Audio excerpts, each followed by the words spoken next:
My sister banned me from her wedding, claiming her fiancé has feelings for me. Now he's refusing to marry her over it. Hello everyone, I'm Michelle, 20F, and I would greatly appreciate your feedback.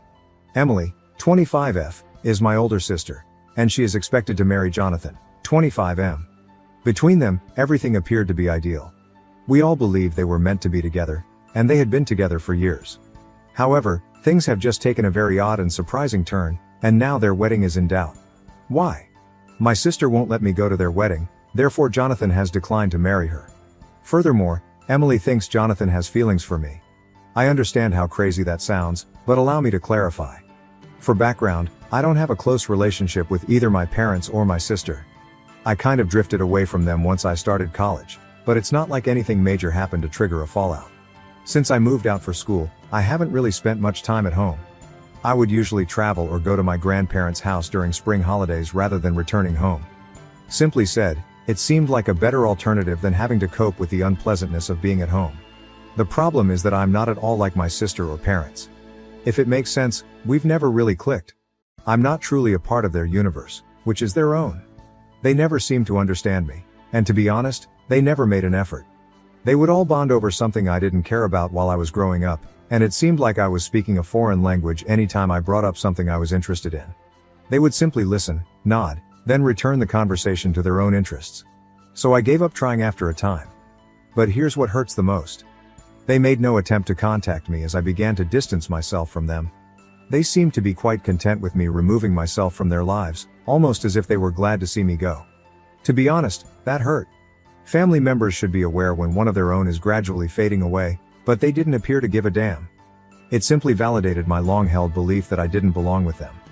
I eventually only went to see them for important occasions like birthdays and holidays. Even so though, I still felt more like a visitor to their lives. I would arrive, take care of the family business and then depart. The dialogue was always courteous but superficial. There was no genuine connection, no warmth. Additionally, Emily and I never shared the strong sisterhood that many siblings do. She has always been the family's golden kid, the one who did everything right, went down the route my parents desired and blended in flawlessly. I was the black sheep, the odd one out. They aren't awful individuals or anything, but the way they discreetly disparage me shows that they may be true bullies. You know how some small remarks can have a profound impact despite appearing innocuous at first glance? Yes, I would get that. I eventually came to the conclusion that it was simply preferable to avoid them as much as possible. Why place yourself in an uncomfortable and out-of-place situation? The problem is that when Jonathan joined us for Christmas dinner last year, I didn't feel totally invisible for the first time in a long time. My family has a way of making me feel as like I'm an outsider in my own house and that I don't belong. I wasn't treated that way by Jonathan though. Instead of treating me like the odd black sheep I often feel around my family, he was actually kind to me and spoke to me like a regular person. I didn't give it much thought at first. It was only basic politeness after all. However, Emily was very troubled by this for some reason. It's not as though Jonathan and I were engaging in a meaningful, private discussion. We simply discussed a variety of topics, including travel, school, amusing incidents at work, and other everyday topics. However, Emily seemed strange about it right away. I tried to ignore the cold stares she kept giving me during supper. That is, until she addressed me directly later that night. I will always remember that. She said, "I know what you're doing," and drew me aside. "You're attempting to take my boyfriend, even though you've always been envious of me." To be honest, I was stunned. Steal her man? I mean? Even so, where did that originate? She refused to let it go even after I told her she was being foolish and laughed it off. She insisted that I was being too nice with Jonathan and that he was acting strangely around me. It was such a crazy charge that I wasn't even sure how to react. Where the hell was this coming from? Being the center of attention has always been Emily's thing. My folks adore her, she's the ideal person. She's their golden child, so I understand. But saying that I attempted to snatch her fiancé. Even for her it was a new low. Like I normally do with her drama, I tried to ignore it. I assumed she was simply being insecure or worried for whatever reason because we're not close anyhow. The problem is that after that night, things became strange amongst us all.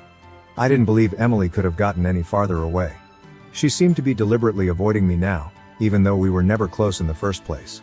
She would either act as though she couldn't be bothered or give me one-word responses if I tried to speak with her. She would be glued to Jonathan's side during family get-togethers, as if she were claiming her space. It was absurd. Jonathan, however, pretended that nothing had changed. He remained courteous, amiable, and normal in my presence. What truly irritates me, I suppose, is how easily my family seems to agree with Emily. There were subtle clues, but no one ever spoke to me explicitly. Every time Emily and Jonathan were present, my mother would give me these strange stares. My dad, who is generally quite indifferent, began saying more about the value of connections and the necessity of family support. Everything was quite passive-aggressive. My anger increased as I gave it more thought. I've never been the kind to become entangled in the drama of others, much less that of my sister. Why would I suddenly get interested in Emily's fiancé when we almost ever speak outside of family gatherings? It was illogical. My grandparents informed me of Emily's engagement a few months later. Indeed, I was not even informed that my own sister was getting married. Finding out from my grandparents was a stomach punch, even if I wasn't exactly expecting her to send me a personalized invitation with love and glitter or anything at this point. You know, the kind that validates your preconceived notions about your family's lack of concern for you. I suppose I had been clinging to a sliver of hope that, despite the stress and distance, she would still think of me as having been a part of this significant occasion in her life. Hey, we're sisters, right? I thought. We may not be close, but I am still her family.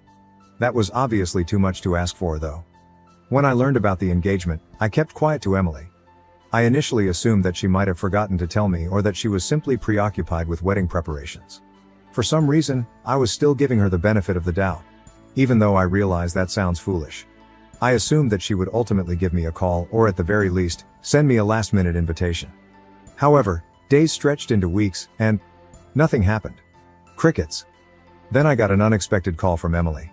Since we hadn't actually spoken since that strange accusation over Christmas, I must admit that I was taken aback when her name appeared on my phone. I replied, attempting to sound informal, as if my own sister hadn't forgotten me entirely. She broke the news to him after a few awkward minutes of small talk. I'm not inviting you to the wedding.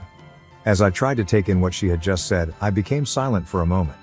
Even though I wasn't particularly eager to leave or anything, it still hurt to hear her say it aloud. When I asked her why, she gave me the most ridiculous explanation. I don't want you there because Jonathan has feelings for you. It will simply be uncomfortable. I had to laugh, laughed aloud indeed. It was unbelievable to me that this was taking place. To begin with, Jonathan has no affection for me, and even if he did, I wouldn't have stood up during the ceremony to declare my unwavering love for him. I didn't even want to argue because it was all so absurd. I simply hung up after saying, have a great wedding and happy marriage. It didn't really matter to me whether or not I was a part of her special day because I didn't need that turmoil in my life and, to be honest, we weren't close. Emily and I were living in two entirely separate universes, and I had long since accepted this. However, I simply needed to let things out and perhaps gain some external insight. Am I the only one who thinks this whole thing is crazy? Have any of you had a similar situation? I would appreciate any guidance. Update 1. I need to write this all down while it's still fresh in my head since yesterday was completely crazy. Emily's rehearsal dinner descended into total mayhem, and I was somehow pulled into the center of it all. My phone started exploding when I was spending a typical Thursday night cuddled up with my laptop, working on an assignment. I chose to ignore it at first. Lately, I've gotten fairly adept at that. However, in less than 10 minutes, I saw that I had 7 missed calls from my dad. My dad doesn't call more than once now. He's the kind that assumes you're busy if you don't respond right away and will try again later.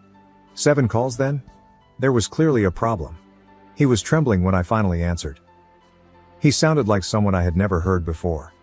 Michelle, you must visit the location immediately. Like a broken record, he said, right now. He just replied, it's about Jonathan and Emily. When I inquired what was wrong. Just come, please. His voice was so desperate that I was a little alarmed. But here's the thing. Did they really think that I would just drop everything and rush to their aid after all of the turmoil, allegations, and exclusion from the wedding? I told him just that. Remember, Dad, I'm not attending this wedding. Emily was rather explicit about that. Michelle, please, he replied. Jonathan is unwilling to hold the wedding without your presence. I was halted in my tracks by that. What? My phone beeped with another call, this time from Mom, before I could comprehend that bomb. She was crying, really crying when I turned over. She kept saying, your sister needs you. As if she had forgotten how they had all treated me during the previous few months. Listening to her cry about sisterly love and family loyalty when they had been okay without me until things went wrong was weird. Emily then called in a shambled, hardly comprehensible voice. Jonathan apparently showed up for the rehearsal dinner and asked me right away where I was. He lost it when Emily informed him I wasn't invited, but it was more subdued and disappointed than furious. He declared that he could not marry someone who would treat their own sister in such a manner in front of their friends, the wedding party, and both families. Recounting it, Emily sobbed into the phone. He claimed that after observing their treatment of me, he couldn't be a member of a family that would reject someone in such a way. I was just like mom and dad, he stated, adding that he didn't want to be around such poisonous behavior. If I'm being honest, a significant portion of me felt validated. At last, someone had witnessed what I had endured for years. In fact, someone had spoken up and declared that it was unacceptable. Emily wasn't finished though. In between sobbing, she began outlining this intricate plan for me to visit the location and explain that there was only a major misunderstanding and that I was the one who decided not to attend the wedding, claiming that it was entirely my idea. She persisted in repeating, "We can fix this. Simply come and inform Jonathan that you have no intention of attending the wedding. Inform him that you were never left out. Michelle, please. I can't let him go." It was all breathtakingly audacious. It's absurd that after months of me behaving like a man-stealing villain and being told outright that I wasn't allowed to her wedding because her fiancé could be attracted to me. She wanted me to lie in order to keep her connection intact after making me feel like trash in my own family. I let her cry on the other end of the line for a long time without saying anything. Then, as coolly as I could, I said, "I won't lie to you, Emily. You are now dealing with the repercussions of your decisions to ignore me and treat me as though I didn't exist. Fixing it is not my responsibility. But he'll hear you out." She almost let out a scream. "He believes in you." I answered, "Perhaps he trusts me because I've never given him a reason not to. Perhaps he has doubts about your true identity because of anything he perceives in the way you have treated me. In any case, I won't be attending the event and I won't tell lies to improve your reputation." She was still complaining when I hung up. I then made myself a cup of tea, switched off my phone entirely, and took a seat to truly think about what had just transpired. My phone continued to light up with notifications over the course of the following several hours. I examined it and found voicemails from my parents, missed calls from Emily's pals, and texts from relatives I hadn't spoken to in years. The entire family seemed to have banded together to try to coerce me into cleaning up Emily's mess. But what do you know? For the first time in my life, I was very sure that avoiding them was the proper thing to do. Jonathan alone had been able to see through their actions. Not because of anything I said or did, but because of how they treated me, he had come to that conclusion. And to be honest, that seemed like the fullest confirmation I could have hoped for. Last night, I went to bed without using my phone, and I slept better than I have in months. For once, let them handle the consequences of their own behavior. I'm done cleaning up other people's crap and being the family scapegoat. My grandparents, who are the only relatives I still communicate with, informed me this morning that Jonathan is not returning calls from Emily or my parents. It seems that he has informed his family that the wedding is final. My parents are working feverishly to contain the damage, Emily is inconsolable, and I'm just sitting here, at last content with my choice to keep my distance. I realize this is lengthy, but I had to say it all. I appreciate all of the comments on my previous post that affirmed my choice to keep my distance from my family. You were okay. Sometimes it's best to take a back seat and let others deal with the fallout from their own behavior. Update 2. Many of you inquired about my early years and the reasons behind my prolonged estrangement from my family. Since it's a somewhat weighty story, I didn't delve into it in my first post, but in light of recent events, I believe this is a good moment to explore some of it. The problem is that I suffer from social anxiety. I always had the feeling that something was wrong with me as a child, but I was never able to articulate it. However, my parents were traditionalists who thought mental health conditions were merely pretexts. They would frequently say things like, "You need to toughen up," or "You're just being dramatic." They would label me weak or lazy if I ever showed signs of anxiety or a panic attack, as if I was choosing to feel that way. When I look back, I can see a lot of warning signs.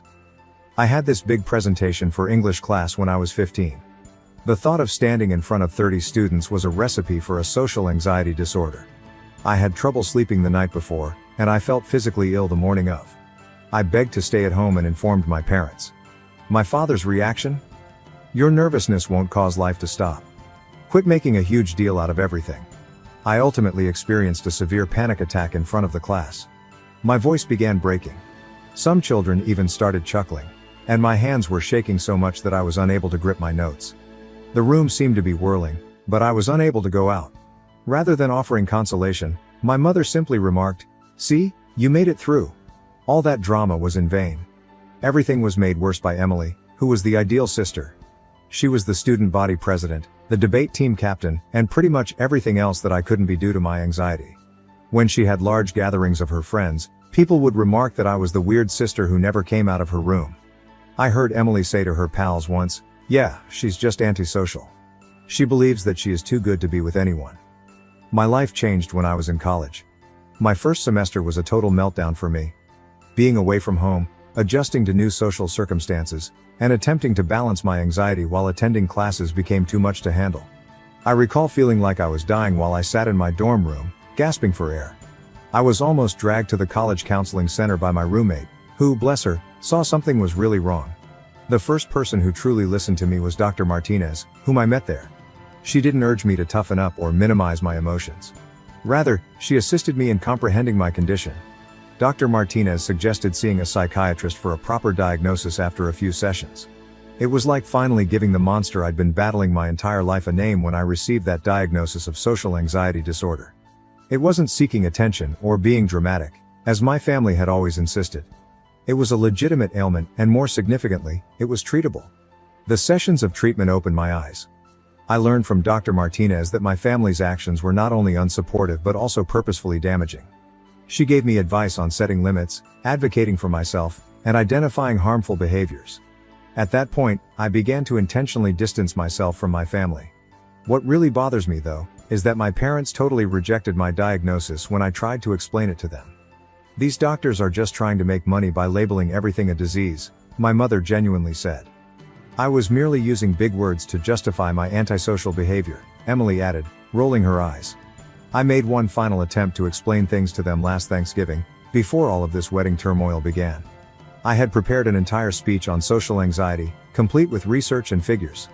"Michelle, when are you going to stop making excuses and start living in the real world?" My dad interrupted me mid-sentence. I came to the realization that they would never change at that point. They would never make an effort to comprehend. They had an unchangeable perception of me as the challenging kid, the dramatic one, the problem. And what do you know? It was strangely liberating to realize that. It made it easier for me to cease looking for their understanding or acceptance. In retrospect, I can see how this tendency directly contributed to the wedding scenario, my parents' hasty acceptance of Emily's story without even challenging it, and Emily's rapid leap to believe I was stealing her fiancé. It's all a part of their long-held belief that I'm the one who causes difficulty and should be managed. Jonathan saw right through this. He observed how they handled me, how they minimized my emotions, and how they used me as the blame for everything. And he called it out for what it was. Poisonous conduct, in contrast to everyone else in my family's social circle who simply accepted their own version of reality. I suppose I'm attempting to convey that this wedding drama wasn't an isolated incident. The result of years of family dynamics in which I was consistently portrayed as the bad guy, the problem child, and the one who needed to be fixed. Perhaps that's why Jonathan's choice feels so righteous to me. Someone else finally noticed what I've been going through for years. Yes, that is the backstory that many of you requested. It clarifies why I'm not in a rush to make repairs right now. I've spent far too many years attempting to change how my family views me, to get their understanding, and to gain their acceptance. I finished that. Accepting that certain individuals, even members of your family, will never understand or accept you is sometimes the healthiest thing you can do. Update 3. A month has passed since everything went wrong, and I must now reveal the last portion of this tale. At least now I can say that what began as a wedding drama is really finished, even though it has grown into something I never could have predicted. Emily lost everything when her wedding was called off. My new phone number was somehow obtained by her, and she shared it with everyone she knew. I was suddenly inundated with hundreds of hateful comments from strangers, her acquaintances, and distant family members. Guilt-tripping and downright intimidation were among the threats. The vandalism followed. Classic Emily, who used to do this to girls she detested in high school, was the first to leave eggs in my car. She escalated when that failed to get the desired response. I can't even remember how many times I discovered my mailbox ruined, my car vandalized, or my apartment door covered in offensive notes. She cut all 4 of my car tires and left a threatening note in her distinctive handwriting, which was the last straw. My parents consciously chose to ignore Emily's actions during all of this. "Girls will be girls," or "you need to be more understanding of your sister's pain," was their standard response to every event. They dismissed it as Emily just wanting to talk, even after I showed them security camera footage of her attempting to break into my flat. However, I was ready because of this incredible Reddit community, especially those who suggested that I install security cameras and record everything. I learned from the attorney you suggested that this constituted criminal harassment and vandalism rather than just family drama. Using witness accounts, video evidence, photos, and hundreds of threatening messages, we created a solid case. Emily ultimately realized she had gone too far when my lawyer provided our evidence along with the cease and desist notice. Her attempted break-in was captured on security tape, which was especially damaging. She attempted to bargain through her own attorney, stating that if I dropped everything, she would cover the damages. However, I declined. This was about accountability and penalties, not money. The court case proceeded quickly and decisively. Emily was accused of attempting to break and enter, criminal harassment, and vandalism. She was given a permanent restraining order, required therapy, and a 1-year suspended sentence. Given the deliberate nature of her conduct and the substantial evidence of her increasing behavior, the judge was especially severe. My parents' response to the decision was expected. For destroying your sister's life over a few pranks, they accused me of being callous. In fact, they advised me to just move away if I felt unsafe, after I told them that Emily had repeatedly harassed me, damaged my belongings, and attempted to break into my house. I never intended to speak with them again after that. An out-of-court settlement was reached in the civil litigation. In addition to the damages for emotional distress and lost wages, Emily had to pay for all the harm she had caused. Her campaign of harassment on social media has cost me a number of freelancing businesses. More significantly, the settlement included a non-contact clause that prohibits our parents from serving as middlemen or flying monkeys any longer. According to my lawyer, Emily and my parents' concerns about their reputations played a role in the speedy settlement. It turns out that their concern for the opinions of their country club pals is far greater than their concern for doing the right thing. Normal. Since then, I've relocated to a new apartment in a building that is secure and under constant observation. My social media accounts have been closed down. My contact information has been totally updated, and my clients have been incredibly understanding of the situation. Someone who heard about my situation and was impressed by my handling of it even extended an offer of employment to me. The most unexpected result of it all? For the first time in my life, I feel liberated. The expectations and criticisms of my family are not weighing on me. I am no longer the scapegoat. I'm just Michelle, creating my own life according to my own rules. I'm neither the dramatic nor the challenging child. My life was actually altered by the Reddit community, who helped me through everything. In court, your recommendations on documentation and security precautions were crucial. When I started to doubt myself, your encouraging remarks kept me going, and your accounts of similar situations made me understand I wasn't alone. Remember that sharing DNA does not give someone the right to mistreat you if you're dealing with toxic family members. Walking away and letting them deal with the fallout from their actions is sometimes the healthiest course of action. It's about establishing limits and demanding respect, not about getting even. With therapy, my social anxiety is improving, but it's still there. It turns out that a lot of it was related to the continuous criticism and gaslighting I experienced as a child. Who would have thought that removing poisonous individuals might be such a successful treatment?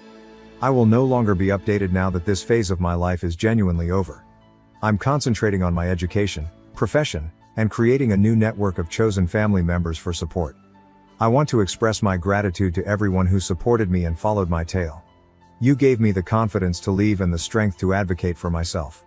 Living well is said to be the best kind of retaliation. The best closure, I would add, is knowing that you have finally advocated for yourself. I'm tired of being used as a scapegoat or victim by others.